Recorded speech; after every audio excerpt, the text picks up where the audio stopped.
매너리즘 이 말을 들어보셨죠?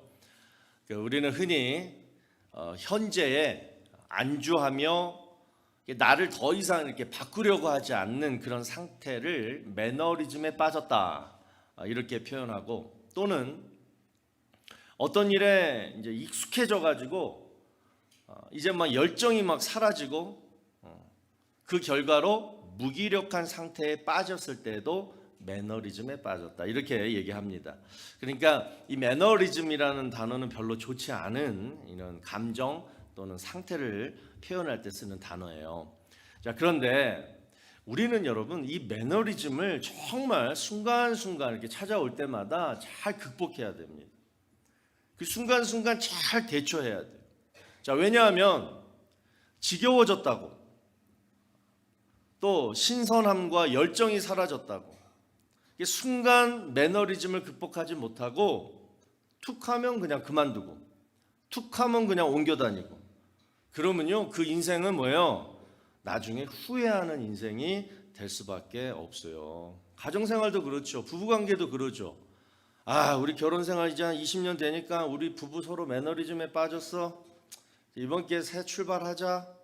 그리고 헤어지고 이제 그러면 그것처럼 무책임하고 유치한 게 어디 있습니까? 또 직장생활 뭐 한 3년 5년 하니까 지겨워졌어요. 아니 직장생활 여러분 안 지겨운 데가 어디 있어요? 또 우리 교회 뭐 한 3년 5년 다녀보니까 늘 똑같아. 아니 교회가 똑같아야지. 변하면 그 교회는 여러분 뭐예요? 문제가 있는 교회예요. 교회는 항구, 성도는 배, 말씀이 등대예요. 여러분 비유가 너무 좋지 않아요? 그러니까 교회는 항상 그 자리에 있으면서 오는 사람 반겨주고 떠나는 사람 축복해주고, 그 있는 동안은 뭐예요? 말씀으로 변화돼서 세상으로 나가는 곳이 바로 교회입니다. 근데 교회가 맨날 사람 따라 환경 따라 늘 변하고 막 그냥, 그럼 그 교회가 아니에요. 내가 변하는 곳이 바로 교회예요.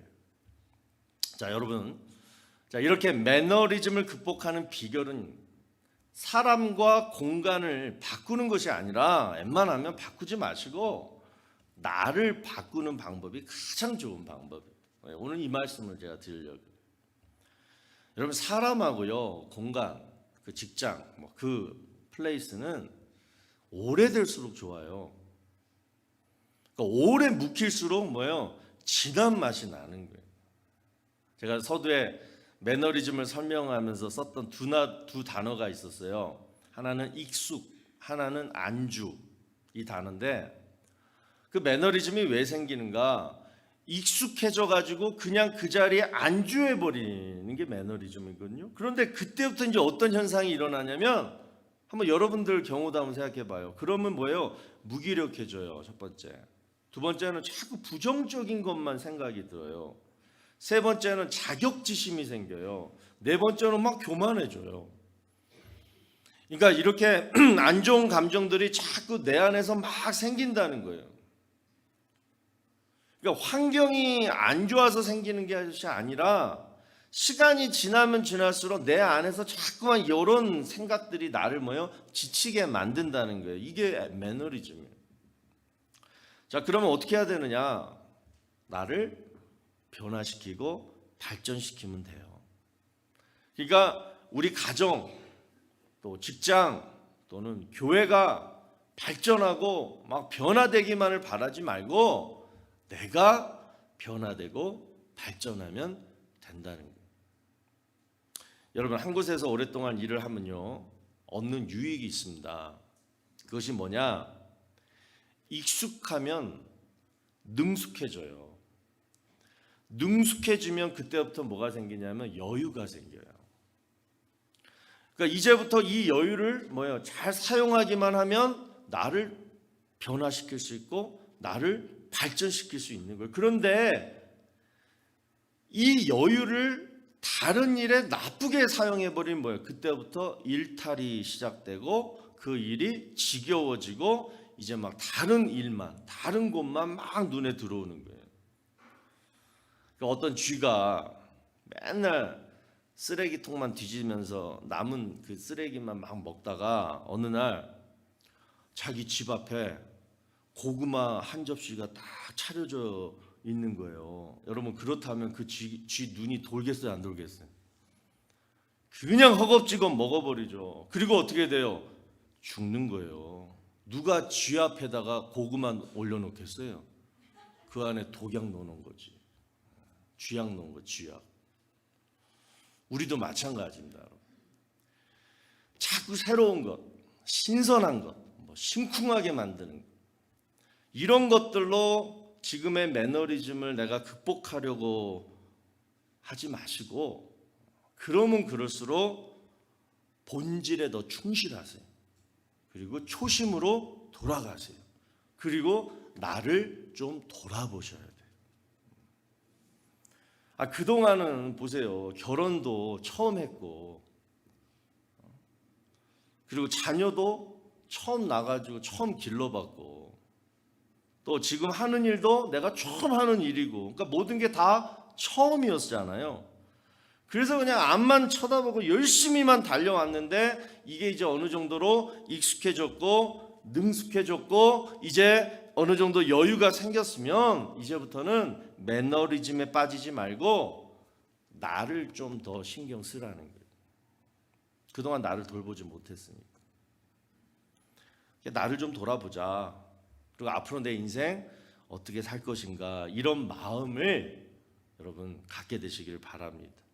자, 그러려면 먼저 뭐예요? 매너리즘에서 벗어나야 돼요. 어떻게 하면 매너리즘에서 벗어날 수 있느냐? 자, 그 방법을 제가 오늘 두 개로 말씀을 드립니다. 첫 번째, 내가 요즘 매너리즘에 빠졌다. 가정생활, 부부생활, 직장생활, 교회, 기타 등등 요즘 내가 무기력하다.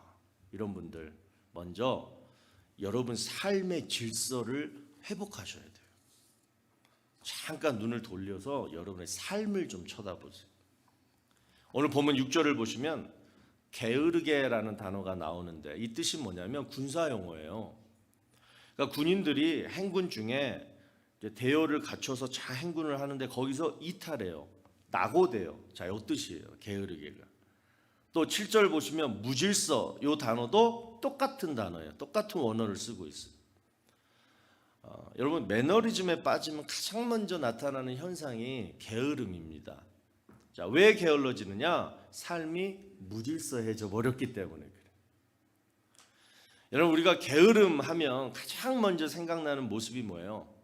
부지런하지 않고 열심히 살지 않는 모습을 떠올리게 돼요. 잠자고 있고, 그죠? 그런데 게으름은 그게 아니에요. 게으른 사람이 여러분 제일 바쁘고 제일 열심히 삽니다. 왜냐? 삶이 무질서하니까 해야 될 때 안 하고 있다가 남이 누리고 있을 때 그때서야 이제 아이고 해야지. 그러니까 뭐야? 늘 그냥 막 바쁘고 늘 막 허둥지둥 그냥 그 허둥지둥 하는 건데 남 눈에는 뭐예요? 열심히 사는 모습처럼 보이는 거예요. 그래서 어떤 사람이 게으름을 이렇게 정의했어요. 게으름이란 우리가 아무것도 하지 않는 것을 말하지 않는다. 게으름은 필요한 일을 제때 하지 못하는 게 게으름이다. 여러분 게으른 사람들은 왜 필요한 일을 제때 하지 못할까요? 자, 스테픈 코비의 매우 효율적인 사람들의 7가지 습관, 이 책에 보면 우리가 이제 보통 하는 일들을 이제 4가지로 이렇게 나눴어요. 근데 그 4가지로 나눈 그 기준이 뭐냐면 2가지예요. 첫 번째는 얼마나 급한 일이냐, 또 하나는 얼마나 중요한 일이냐. 자, 이 기준으로 4가지로 이렇게 나눴는데 제가 이렇게 하나하나 얘기할 때마다 여러분 한번 생각해 봐요. 여러분 삶 가운데 지금 어떤 일들이 각각 여기에 이제 포함이 되는지 한번 보세요. 첫 번째, 급하고 동시에 중요한 일이 있어요. 자, 뭐가 있을까요? 제가 이제 나름 그 책을 읽으면서 저도 한번 나름 이렇게 생각해 봤어요. 급하면서도 동시에 중요한 일, 뭐가 있어요? 뭐가 있어요?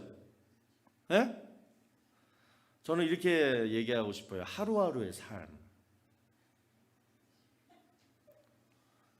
그러니까 자녀들 교육시키는 거, 자녀들 밥 먹이는 거, 나 직장 가서 일하는 거, 이런 거 하루하루의 우리의 일상의 삶은 뭐예요? 늘 급하고 동시에 중요한 일들이에요. 같이 해나가야 되잖아요. 두 번째, 이번에는 중요한데 그런데 아직은 급하지 않은 게 있어요. 뭐가 있을까요? 중요한 일인데 아직은 급하지 않아. 뭐가 있을까요? 운동. 몸이 지금 어디가 좀 아픈데 다음 주에 가자. 병원 빨리 가야 되는데 뭐예요? 다음에 가자. 이빨 막 아픈데 다음에 가자. 그러면서 뭐예요? 병을 키우죠 우리가. 또 은퇴 계획. 미리 좀 해놓으면 좋은데 뭐야? 좀 더 늙으면 좀 경제가 좀 펴지면 뭐 이런다고요. 중요한데 아직 급하지 않아서 미루는 거가 있어. 또 세 번째 반대로 급해요. 그런데 중요하지 않은 게 있어요. 뭐가 있어요? 급한데 그게 중요한 일은 아니에요. 화장실 가는 거, 밥 먹는 거, 일상이래요. 뭐 중요하긴 하지만 알아요. 저도 중요한 거. 그러나 그게 나라 구할 일은 아니잖아요. 급하지. 나라를. 그다음 마지막 네 번째. 이번에 뭐예요? 급하지도 않고 중요하지도 않은 일 뭐가 있어요? 여러분 늘 하는 거. 드라마 시청, 스마트폰으로 게임 이런 거. 중요하지도 않고 급하지도 않은. 근데 우리는 여기에 시간 다 쏟아붓는 거야. 자, 여러분 이 네 가지 중에서 그런데 그 책에 대해서 뭐라고 나오냐면 보통 사람들이 제일 많이 하는 게 뭐냐? 저는 내가 네 번째인 줄 알았는데 두 번째래요. 중요한 일인데 급하지 않아서 미루는 사람들이 제일 많다는 거예요. 그래가지고 이 저자가 하는 말이 수많은 기회들을 다 우리가 놓쳐버리고 산다. 그 20대가 끝나기 전에 꼭 해야 할 21가지라는 책에 보면 중간쯤에 이런 구절이 있습니다. 한번 잘 들어보세요. 기회는, 찬스는 온다기보다는 만든다고 하는 게 올바른 표현입니다. 꿈을 갖고 뜻을 품은 사람만이 사소하게 보이는 일도 무심코 넘기지 않고 그것을 기회로 만들 수 있습니다. 끊임없이 왜? 라는 질문을 던지는 사람만이 기회를 잡을 수 있습니다. 모든 사람의 눈에 보이는 것은 어느 누구에게도 기회가 될 수 없습니다. 역사와 세계를 바꾼 모든 발명, 혁신, 개선은 기회를 민첩하게 포착하는 능력에서 나왔습니다. 그러므로 기회는 앉아서 기다리는 것이 아니라 찾아내고 만들어가는 것입니다. 동의하십니까? 여러분 지금까지 우리가 살면서 이 글이 맞다라면 그래서 우리가 놓쳐버린 기회들이 엄청 많아요. 이 책에서 말한 대로 모든 사람의 눈에 보이는 그것은 기회가 될 수 없어요. 누가 민첩하게 그것을 포착하느냐, 누가 부지런하게 열심히 찾아내고 연구하고 그것을 내 기회로 만들어 가느냐, 여기에 승패가 달렸다는 거예요. 자, 그러려면 여러분 우리는 집중해야 돼요. 집중. 그러니까 삶의 질서를 여러분 바로 잡으려면 가장 먼저 우리가 해야 할 일은 뭐냐면 집중이에요. 초원 벌판에 수많은 짐승들이 지금 때로 모여 있어요. 그런데 배고픈 사자 한 마리가 거기 딱 나타났어요. 자, 그 사자가 자기 배를 채우려면 배부르게 할 수 있는 방법은 뭘까요? 한 마리만 잡아서 먹으면 돼요. 근데 여러분 보세요. 지금 수십 마리 수십 마리 다른 종류의 짐승들이 큰 것도 있고 작은 것도 있고 지금 먹잇감들이 모여 있는데 거기서 한 마리만 골라 잡는다는 것이 얼마나 어려운 일입니까? 그러니까 먼저 욕심을 버려야 되고 우선순위를 정해야 되고 그다음 잡혔으면 한 마리만 잡아서 죽으라고 쫓아가야 되는 거예요. 그래야지 배부를 기회가 생기는 거예요. 여러분 집중하세요. 삶의 질서를 잡는 방법 다른 거 다 제하고 한 가지에 집중하세요. 그러면 이제 자자자자 삶의 질서가 잡히는데 여기에 필요한 말씀이 요한복음 15장 5절 말씀입니다. 자, 다 같이 읽습니다. 시작.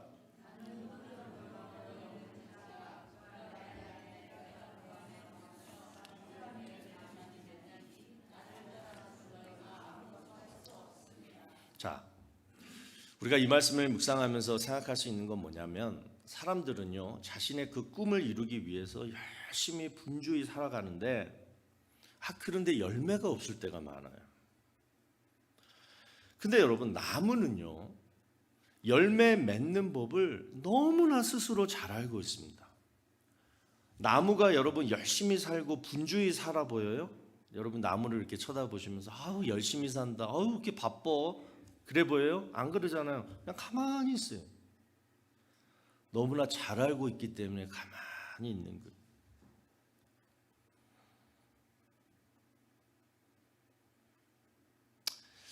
자, 뭐냐면 나무가 알고 있는 사실은 뭐냐면 그냥 내 뿌리, 내 맨 밑바닥 부분에 있는 그 뿌리만 땅속에 열심히 내리고 그다음 그 속에서 주는 영양분만 열심히 섭취하면 되는 거예요. 그러니까 보이는 것은 하나도 없어요. 그러니까 내 뿌리가 의도적으로 땅속에서 튀어나와서 막 그냥 나는 다른 데 갈 거야, 이것만 안 하면 뭐예요? 열매는 그냥 자연스럽게 맺어진다라는 것을 나무는 너무나 잘 알고 있습니다. 그런데 여러분, 우리는 이 나무도 잘 알고 있는 이 한 가지 사실을 우리는 가끔 망각할 때가 있어요. 요 한 가지를 우리가 잃어버리면요, 우리 삶이 그냥 무질서하게 돼버리는 거예요. 자, 보십시다 여러분. 우리는 뿌리를 생각하지 않고 늘 보이는 잎사귀 그리고 열매 또는 꽃, 요것만 생각할 때가 많아요. 자, 그때가 언제냐면 바로 내 삶이 무질서해졌을 때 자꾸만 그런 거에만 신경이 쓰게 돼요. 그러다 보면 이런 착각을 하게 됩니다. 아, 겨울인데 왜 내 인생에는 꽃이 안 피지? 아니, 겨울이니까 꽃이 안 피죠. 아니, 가을인데 왜 내 잎이 초록색으로 무성하지가 않지? 가을에는 뭐예요? 낙엽이 떨어지는 때예요. 그러니까 무슨 얘기냐면 내 삶이 무질서해지면 이렇게 집중력이 떨어져요. 내가 무엇에 신경을 써야 되는지 그 감각도 없어져요. 그러면 뭐예요? 인생에 만족도 없어요. 보람도 없어요. 늘 뭐예요? 불만, 욕심, 교만, 그러면서 혼자 덩그러니 외로워지는 거예요. 삶이 무질서해집니다. 여러분, 나무도 아는 한 가지. 지금 내가 어디에 뿌리를 내리고 있느냐, 그리고 거기서 내가 영양 섭취를 잘 받고 있느냐, 요것만 집중해서, 첫 번째 요것만 집중해서 신경을 쓰세요. 자, 그 일이 뭐예요? 나는 포도나무여 너희는 가지라, 그가 내 안에 내가 그 안에 거하면, 바로 말씀 생활, 기도 생활밖에 없는 거예요. 삶이 무질서해지면 딱 돌아가야 돼. 얼로 그냥 말씀 생활, 기도 생활이에요. 그러니까 내가 말씀 묵상하고 단 일주일 하루에 딱 한 verse만 그냥 말씀 읽고 그리고 그냥 1분이라도 기도하면요, 내 삶의 무질서함이 다시 잡혀요. 왜냐? 포도나무 되시는 주님이 내 안에 거하게 되시고, 그리고 가지인 내가 그 포도나무 되신 주님 안에 거하게 되니까. 딱 거하기만 하면 뭐예요? 알아서 봄에는 꽃 피고 여름에는 잎이 무성해지고 가을에는 열매가 맺는 거예요. 여러분, 먼저 말씀과 기도 생활, 이거에 집중하시고, 그래서 여러분의 삶의 질서를 회복하게 되시기를 주의 이름으로 축복합니다. 자, 이게 첫 번째 매너리즘에서 나오는 방법. 두 번째로 인생에는 각자가 꼭 해야 할 사명이 있습니다. 해도 돼도 해도 그만, 안 해도 그만, 이런 사명이 아니라 그냥 꼭 해야 돼요. 피할 수가 없어요. 근데 그 사명을 내가 안 하고 있잖아요. 그러면 매너리즘이 생겨요. 그런데 그 사명을 내가 회복해가지고 하잖아요. 뭐래도 그럼 매너리즘이 극복이 돼요. 그렇지 않습니까? 자, 오늘 본문 10절을 보시면 누구든지 일하기 싫어하거든 먹지도 말라. 자, 여기서 일이 바로 내가 꼭 해야 될 사명을 말하고 있어요. 그러니까 해도 그만, 안 해도 그만이 아니라 반드시 해야 될 그 사명이 우리 각자에게 있다는 거예요. 그런데 그 일을 하기 싫거든 먹지도 말라 이거예요. 이만큼 뭐예요? 주님이 하시는 말씀은 그 사명은 꼭 필요하고 정말 존귀한 사명이다. 그 어느 순간에도 네가 포기하거나 그만두면 안 되는 사명이다. 이 말씀을 지금 이렇게 표현하시는 거예요. 성경에 한 아버지로서 또는 한 직장인으로서 참 불행하고 참 비참한 인생 말년을 보낸 대표적인 인물이 바로 누구예요? 엘리 제사장이에요. 그가 죽을 때 어떻게 죽습니까? 두 아들이 전쟁터에서 함께 한꺼번에 죽었다. 이 소식을 듣고 이 엘리 제사장이 뭐예요? 뒤로 넘어져서 목뼈가 부러져서 죽게 돼요. 자, 그리고 그 얘기가 나오고 바로 그 뒤에 여러분 어떤 말씀이 나오냐면 사무엘상 4장 18절. 그가 이스라엘의 사사가 된 지 40년이었더라. 이렇게 끝나요. 여러분 40년 동안 도대체 그 사람은 어떻게 살았길래 말년이 그렇게 비참하게 될까요? 이 심각한 얘기 아닙니까?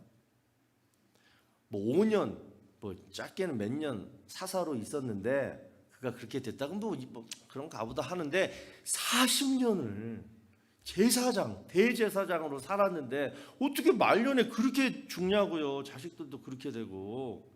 이건 뭐가 있는 거예요. 그 이유가 뭐냐? 아버지로서의 사명과 제사장의 사명을 이 사람은 가볍게 여겼기 때문에 그렇다. 첫 번째, 가볍게 여겼다. 첫 번째, 아버지의 사명. 여러분, 아버지의 사명, 우리 아버님들, 아버지의 사명이 해도 그만 안 해도 그만인 사명입니까? 그런 일입니까? 자녀들 가르치고 돌보고 또 남편으로서 아내 사랑해주고 도와주고, 그래서 가장으로서 이 가정을 책임지는 이 사명, 이 사명은 여러분 남자로 태어나서 피하거나 뭐 힘들다고 피하거나 뭐 포기할 수 있는 그런 사명 아니에요. 목숨을 바쳐도 해야 돼요. 그런데 엘리 제사장은 그렇게 하지 않은 것 같아요. 그렇기 때문에 두 아들이 그냥 어렸을 때부터 성전에서 별짓을 다 하고 죄 짓고 막 그래도 그냥 모른 척하고 가르치지도 않고 그냥 놔뒀어요. 또 이번에는 대제사장의 사명. 자, 그 당시 대제사장은 오늘날 목사보다 훨씬 더 큰 권위와 책임감이 있는 직분입니다. 왜냐? 한 명이었으니까, 한 명. 그런데 하나님의 언약궤가 여러분 그 이방 족속 블레셋 군대에게 뺏겼어요. 그래서 지금 이스라엘 민족이 큰 어려움에 빠져 있어요. 그런데 지금 한 명 영적인 지도자, 정말 기도하고 말씀 전해야 될 그 제사장이 여러분 뭐하게 그냥 비대하게 살쪄서 의자에 앉아 졸고 있었어요. 얼마나 무기력하고 무책임한 모습입니까? 왜 그랬느냐? 자기의 일을 존귀하게 여기지 않았기 때문에 그래요. 또 이와 비슷한 말씀이 마태복음 25장에 나오는데 우리가 잘 아는 달란트 비유예요. 자, 그 왜 주인이 여러분 이따가 할게요. 네. 왜 주인이 한 달란트 받은 자를 책망했냐면, 자, 5달란트 받은 자랑 5달란트 받은 자는 5달란트 이익을 받고 2달란트 받은 자는 2달란트 이익을 받았어요. 그런데 1달란트 받은 자는 그것을 땅속에 그냥 숨겨놓고 어떤 이익도 내지 않았습니다. 그것 때문에 주인이 책망했을까요? 이익을 보지 못해서? 자기가 돈 빌려줬는데 이익을 내지 못해서 그래서 책망합니까? 아니에요. 이 본문 말씀의 내용은 주인이 왜 화를 내고 왜 책망했느냐? 바로 뭐예요? 주인인 내가 종인 너한테 뭘 맡겼는데 너는 아무것도 하지 않았다. 요거예요. 그래서 책망하는 거예요. 자, 마태복음 25장 21절을 보실까요? 자, 저 말씀을 보면 5달란트, 2달란트 받은 종한테 주인이 칭찬하는 내용이에요. 그 주인이 이르되 잘하였도다 착하고 충성된 종아, 네가 적은 일에 충성하였으매. 자, 저기서 네가 적은 일에 충성하였으매. 왜 주인은 지금 자기가 시킨 일을 적은 일이라고 표현했을까요?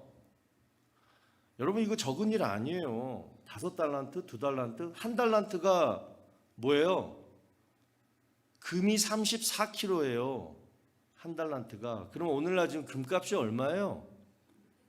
뭐 대충 제가 계산해 보니까 20억이 넘어요. 20억. 거기서 지금 올랐으니까 더 올랐을 거예요. 포스트 팬데믹 이후로 금값이 올라가지고. 예, 여러분 지금 한 달란트가 금 20억이면 뭐예요? 5달란트는 얼마예요? 100억. 100억이 100억. 이게 적은 일입니까? 적은 일 아니잖아요. 100억을 누구한테 투자해서 지금 일해라, 이거 적은 일 아니잖아요. 그런데 워낙 이 주인 입장에서 자기가 부자이기 때문에 이거 큰 일 아니라는 거예요. 큰 돈도 아니라는 거예요. 중요한 것은 뭐냐? 주인과 종의 릴레이션십이에요. 주인이 봤을 때 일은 적은 일이지만 네가 나를 봐서 그렇게 충성되게 고민도 하고 부지런하게 일도 하고 그렇게 해준 게 그게 너무 이쁜 거예요. 그래서 잘하였도다. 뭐라 그래요? 돈 많이 번 종아 이렇게 얘기해요? 아니에요. 착하고 충성된 종아 이렇게 칭찬해요. 착하다라는 거예요. 너무 이쁘고 너무 착해 보인다라는 거예요. 자신을 봐서 그렇게 일을 해줬으니까 요 얘기예요, 여러분. 그런데 한 달란트 받은 자는 뭐예요? 무시해버린 거예요. 주인이 맡긴 일을 주인의 일로 여기지 않고 뭐예요? 그냥 자신의 일로 여겨버린 거예요. 그래서 자신이 부족하고 게으르고 능력이 없기 때문에 더 이상 혹시 주인 돈 까먹을까봐 뭐예요? 그냥 땅속에 묻어버린 거예요. 자, 여러분, 우리가 직장에서 돈 버는 일, 또 가정에서 부모의 도리를 다하는 일, 그 모든 일을 내 일이라고 생각하는 순간 우리는 뭐예요? 포기할 수 있고 어떤 무기력함 속에 빠질 수가 있어요. 왜? 내가 부족하고 무능력하니까. 그 일도 그렇게 되는 거예요. 그러니까 나한테 맞추면 사명감도 없어지고 그 일 자체가 뭐예요? 그냥 작고 가벼워지는 거예요.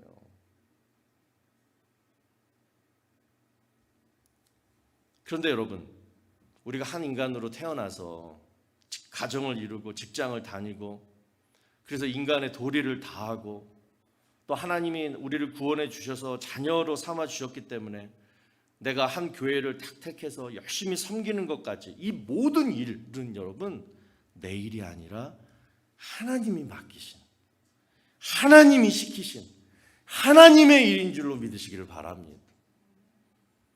그래서 우리는 그 일을 하나님의 일이기 때문에 두려움과 떨림으로 5달란트, 2달란트 받은 종처럼 최선을 다해야 되는 거예요. 왜? 내 인생에 하나님이 맡기신 가장 큰 사명이니까. 그래서 내 맘대로 그만두고 내 맘대로 옮겨 다니는 것은 아니라는 거예요.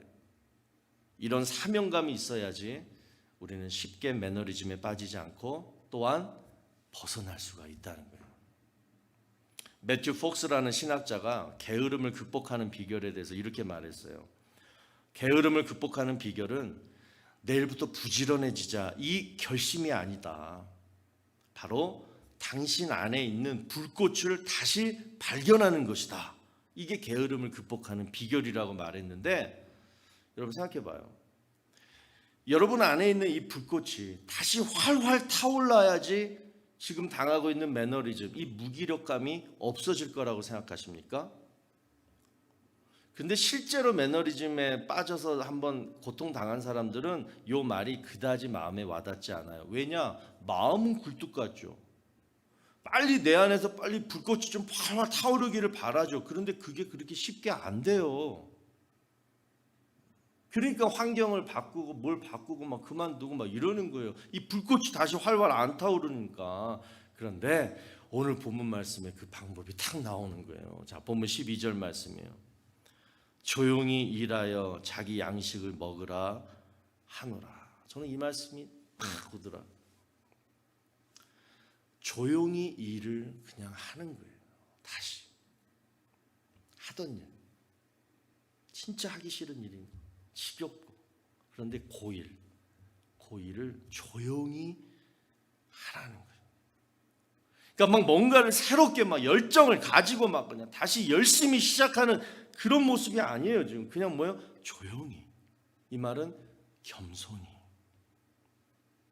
그러니까 이제부터 이 일을 내 일로 생각하지 않고 그냥 하나님의 일이다 생각하고 그냥 겸손하게 종의 마음으로 다시 시작하는 거예요.